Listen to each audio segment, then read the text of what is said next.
I'm Mel, and this is Miniature Warriors.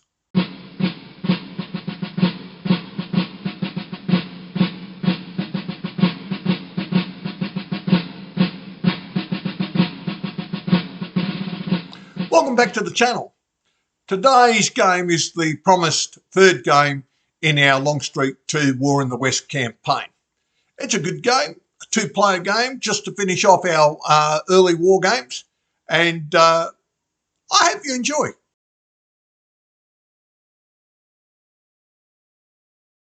On January 19, 1862, the Battle of Logan's Crossroads, also known as the Battle of Mill Springs, marked the first major Union victory in Kentucky during the American Civil War.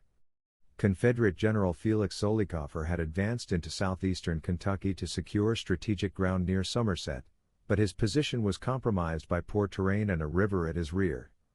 Union General George H. Thomas, reinforced by troops under Albin Shope, launched a counteroffensive. In our scenario today, Confederate General Zollicoffer is played by Colonel Beauregard E. Johnston, and Federal General Thomas is represented by Colonel Randolph Gray.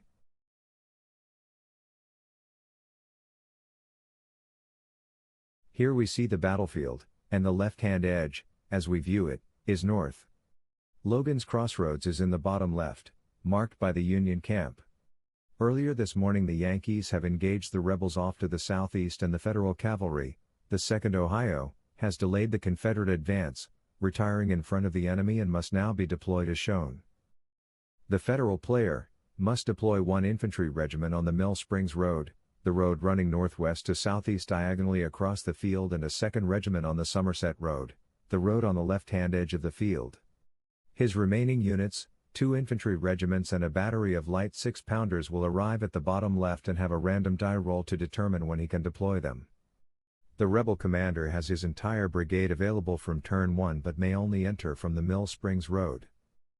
It is mid-morning, January 19, 1862, and we are looking to the southeast. The 1st Missouri is formed in march column on the Mill Springs Road, and in the distance, we can see the 2nd Ohio Cavalry dismounted and in a strung-out firing line across the road. They have given ground, fighting a delaying action against the rebels, swapping off ground for time as the enemy advanced northwestwards towards Logan's Crossroads. Colonel Beauregard E. Johnston's lead regiment, the 7th Louisiana, appears atop the ridge to the southeast, with Captain Lawson's Mississippi Battery close behind. The colonel himself, marching with the lead elements of his brigade, seeing the Federals on the road to his front, orders the 6th Louisiana to double forward and support the 7th. As the musketry on the Mill Springs Road erupts, the 23rd Ohio has been formed into column and ordered forward from its position on the Somerset Road. As they start their advance, back on top of the ridge, the 7th Louisiana left wheels and advances down the slope, hitting a patch of rough ground, forcing its commander to rethink his intended charge. Colonel Randolph Gray, the Federal commander, ordered the 1st Missouri to form on the right of the 2nd Ohio Cavalry's firing line. The rest of his brigade, having stood to, were now forming up and commencing the march to the sound of battle, off to the southeast. A race between the 7th Louisiana and the 1st Missouri was now occurring, both regiments marching at the quick, in an effort to beat their opponent and get on the enemy flank. The intervening log huts blocking the 2 regimental commanders' view of each other. The commander of the 7th Louisiana, seeing the head of the Yankee column, quickly ordered his regiment into a firing line facing the southwest. As the 7th was forming its line, the rest of the rebel brigade continued forming at the top of the ridge. Captain Lawson's battery deploying on the Confederate right and readying to lob its deadly shells into the Federal 2nd Ohio off to its front. As the rebels were preparing to launch an assault against the Bluecoats, the remainder of Gray's brigade was struggling to get forward. The 23rd Ohio, at long last, and to the relief of the commander of the 2nd Ohio Cavalry, has finally come up to support the Federal battle line. On the rebel left, a firefight between the 7th Louisiana and the Federal 1st Missouri erupted, with clouds of thick powder smoke blanketing the field. The Confederate battery was driving the 2nd Ohio's firing line rearward and opened a gap between its right flank and the left of the 1st Missouri. Seeing the opportunity, Colonel Johnston ordered the rebel horsemen of the 5th Tennessee Cavalry to put spur to horse and charge. Down the slope of the ridge the troopers came, sabers flashing, revolvers drawn and hooves pounding the soft rich earth. The regiment wheeled around the corner of the log huts and then smashed into the flank of the surprised 1st Missouri.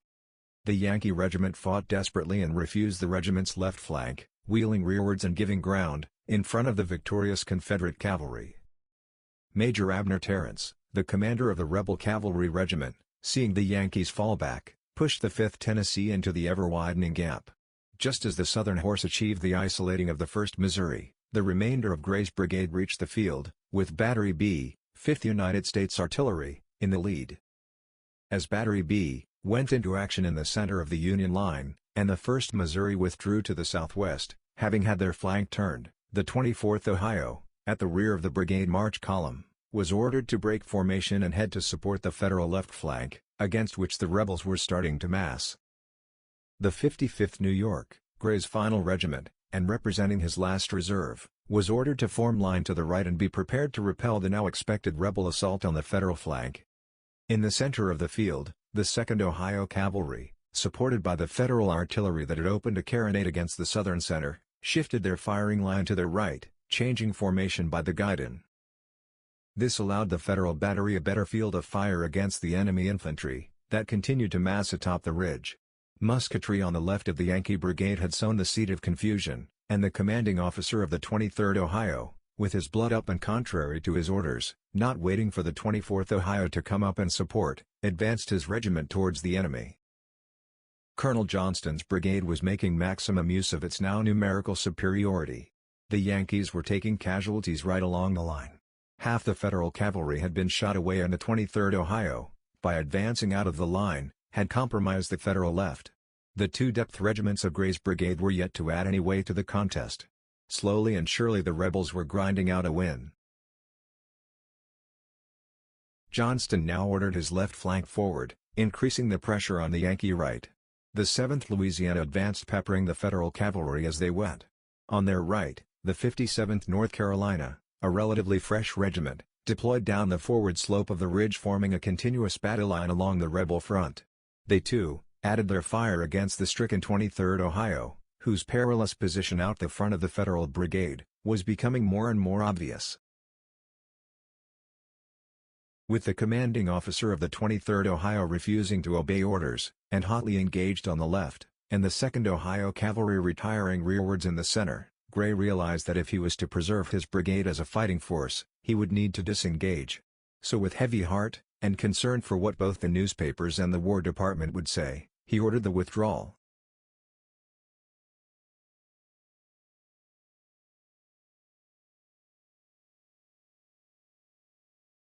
Brevet Colonel Gray was not promoted post-battle, but his command received reinforcements, bringing it back to almost full strength. The 1st Missouri found a hero amongst their ranks, and the commanding officer of the 23rd Ohio will not be confused next battle. Brevet Colonel Beauregard D. Johnston was not promoted either, but the Confederate President, Jefferson Davis, during a whistle-stop tour of the Western Theater, visited his brigade post-battle, and the morale of the 7th Louisiana was raised, making them eager veterans. Confederate win. An interesting game. Battle of Logan's Crossroad. The Federal player, once he lost that regiment on his right flank, was in a lot of trouble. Very clever cavalry charge. Getting around the corner of the log cabins and hitting him in the left flank. Pushed that regiment off the table. A good game. Anyway, I hope you enjoyed, and I'll see you again.